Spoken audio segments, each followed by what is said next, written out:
El Evangelio de Juan comienza de manera impactante con las palabras: en el principio era el Verbo, y el Verbo era con Dios, y el Verbo era Dios. Esta apertura cargada de significado teológico nos sumerge en la esencia misma del mensaje que se desarrollará a lo largo de este Evangelio. Es esencial comprender el contexto en el que se escribe esta misma. A diferencia de los otros evangelios sinópticos, Juan presenta una perspectiva teológica única sobre la vida de Jesucristo. Escrito probablemente a finales del primer siglo, en un periodo en el que el cristianismo enfrentaba diversos desafíos y se encontraba en interacción directa con corrientes filosóficas y religiosas de la época, el Evangelio de Juan establece una profunda relación entre la fe cristiana y el pensamiento filosófico de su tiempo. La elección de la palabra logos, que significa palabra, no es fortuita. Esta palabra, arraigada en la filosofía griega, representa el principio divino que ordena el universo y otorga sentido al caos. Al iniciar con "en el principio era el Verbo", Juan establece las bases para desarrollar su evangelio y situar al Verbo, a Jesús, como centro de todo. En el principio era el Verbo, y el Verbo era con Dios, y el Verbo era Dios. En el principio era el Verbo. Esta primera parte del versículo establece el contexto temporal y conceptual para el relato que le sigue. La frase "en el principio" evoca el comienzo de todas las cosas, haciendo eco del relato de la creación en Génesis 1. La palabra principio, o arjé, señala un momento primordial, el origen mismo de la creación y del tiempo, situándonos en un momento atemporal. La palabra verbo, logos, es clara aquí, denotando la palabra eterna de Dios, la manifestación activa y creativa del propósito divino desde el inicio de todas las cosas. Esta elección de palabras tiene connotaciones profundas en el contexto cultural de la época, donde el logos representaba la razón divina que ordena el universo. Y el Verbo era con Dios. Esta segunda parte del versículo destaca la relación íntima entre el Verbo, Jesús, y Dios Padre. La palabra con o pros denota una comunión cercana y mutua, sugiriendo una relación interpersonal entre el Verbo y Dios Padre. Aunque el Verbo es distinto que el Padre, existe una unidad y comunión eterna entre ellos.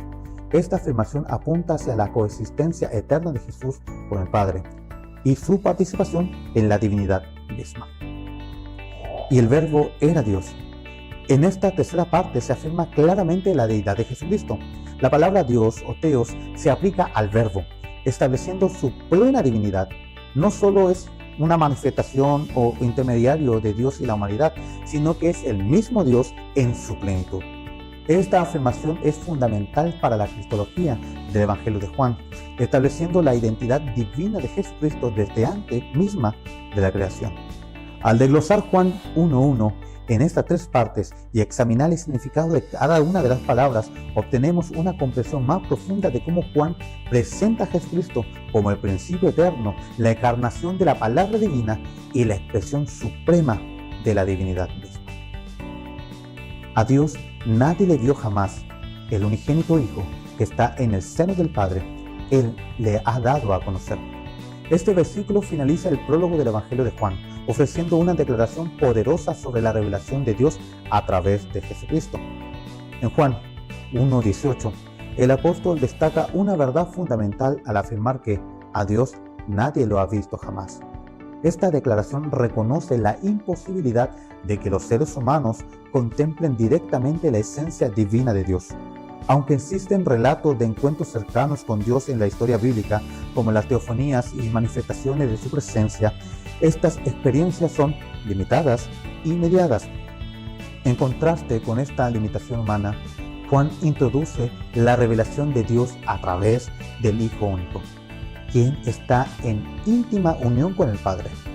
La elección de la expresión en el seno del Padre destaca una relación de profundidad íntima y de conocimiento profundo entre el Hijo y el Padre. La palabra griega utilizada aquí, kolpon, implica una conexión espiritual profunda y una cercanía íntima que trasciende aún lo físico. Esta relación única y cercana entre el Hijo y el Padre permite una revelación completa y definitiva de la naturaleza divina. Por lo tanto, Juan resalta que, aunque nadie ha visto a Dios directamente, el Hijo único, siendo Dios mismo, ha descendido para revelar plenamente a Dios. Pero yo os digo la verdad, os conviene que yo me vaya, porque si no me fuere, el Consolador no vendría a vosotros, mas si me fuere, os lo enviaré. En Juan 16:7, Jesús comunica a sus discípulos que es necesario que Él se vaya para que venga otro. Esta declaración es notable porque implica que algo igualmente valioso y divino vendrá en lugar de Jesús. Aunque Jesús es indudablemente divino y su partida revela un nuevo aspecto de la divinidad, la presencia y la obra del Espíritu Santo. Esta idea subraya la naturaleza trinitaria de Dios, donde cada persona de la Trinidad es igualmente divina y esencial. Jesús habla del Consolador, que vendrá refiriéndose justamente al Espíritu Santo. El término griego utilizado para Consolador es Parakletos, que implica a alguien llamado para estar al lado de otro, ofreciendo ayuda y consuelo. Al referirse al Espíritu Santo como otro Consolador, Jesús sugiere que el Espíritu Santo no es inferior a Él en divinidad, sino igualmente divino y necesario para la obra redentora y transformadora de Dios en el mundo.